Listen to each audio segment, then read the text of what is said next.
ਸਿੱਖ ਧਰਮ ਦੀਆਂ ਹਰ ਗਤੀਵਿਧੀਆਂ ਵਾਸਤੇ ਅਤੇ ਦੇਸ਼ ਵਿਦੇਸ਼ ਦੀਆਂ ਖਬਰਾਂ ਵਾਸਤੇ ਹੁਣੇ ਸਬਸਕ੍ਰਾਈਬ ਕਰੋ ਇੰਡੀਆ ਸਿੱਖ ਚੈਨਲ ਅਤੇ ਨੋਟੀਫਿਕੇਸ਼ਨ ਵਾਸਤੇ ਬੈਲ ਦਾ ਆਈਕਨ ਜ਼ਰੂਰ ਦਬਾਓ ਜੀ। श्री हरभजन सिंह,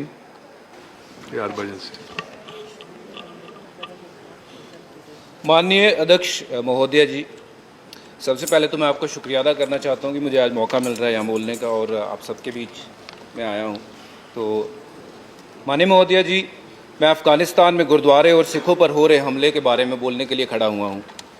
ये एक ऐसा मुद्दा है जिसने न केवल दुनिया के किसी भी कोने में रहने वाले हर सिख की भावना को आहत किया है, बल्कि ये एक सिख होने की पहचान पर हमला है। इस तरह के हमले हमें कई सवाल करने के लिए मजबूर कर देते हैं कि ये हमले हमारे ऊपर ही क्यों हमें निशाना बनाया जा रहा है।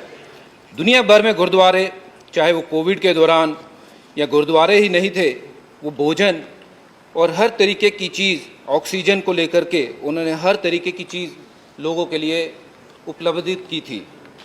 स्वतंत्रता के बाद के समय की बात करूं तो देश के सिखों के योगदान के बारे में हम सबको पता है। जीडीपी की बात करूं, रोजगार की बात करूं या दान धर्म की बात करूं तो सिख हमेशा सबसे आगे रहा है। सिख समुदाय भारत और अन्य देशों के बीच संबंधों में एक मजबूत कड़ी रहा है। वो अपने साहस, प्रक्रम और कड़ी मेहनत के लिए जाने जाते हैं। और ये सब होने के बावजूद हमारे साथ ऐसा सलूक क्यों? 18 जून को काबुल में गुरुद्वारा दशमेश पिता गुरु गोविंद सिंह करता पवन में कई धमाके हुए।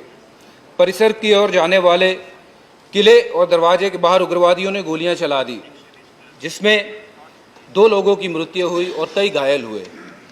25 मार्च 2020 को आईएस के बंदूकधारियों ने आत्मघाती हमलावरों ने काबुल के गुरुद्वारों पर राय साहेब पर हमला किया। बताया जाता है कि इमारत में 200 लोग थे, जिसमें बच्चों समेत 25 सिखों की मौत हुई। राय साहेब गुरुद्वारा हमले में मारे जाने वाले जो लोग थे, उनके अंतिम संस्कार के अगले दिन फिर और एक हमला हुआ। 2018 में एक आत्मघाती हमलावर के पूर्वी शहर जलालाबाद में एक सभा पर हमला किया गया। उसके बाद सर, मैं आपको बताना चाहता हूं कि अफ़गानिस्तान कभी हज़ारों सिखों और हिंदुओं का घर था, लेकिन दर्शकों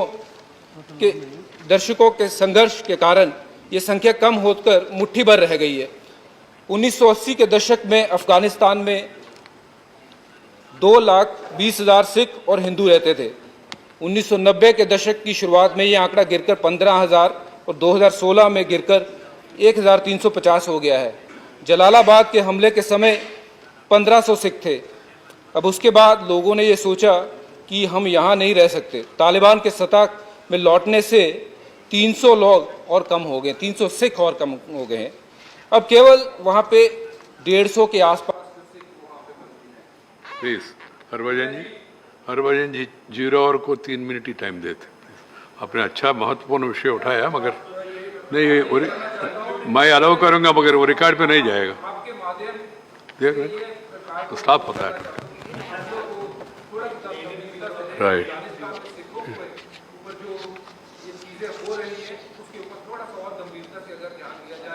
राइट। हरभजन जी हमारा जाने माने क्रिकेटर है, सबको मालूम है। जो इन्होंने विषय उठाया वो महत्वपूर्ण विषय है, तो मेरे ख्याल से विदेश मंत्री उसके ऊपर और ध्यान देंगे।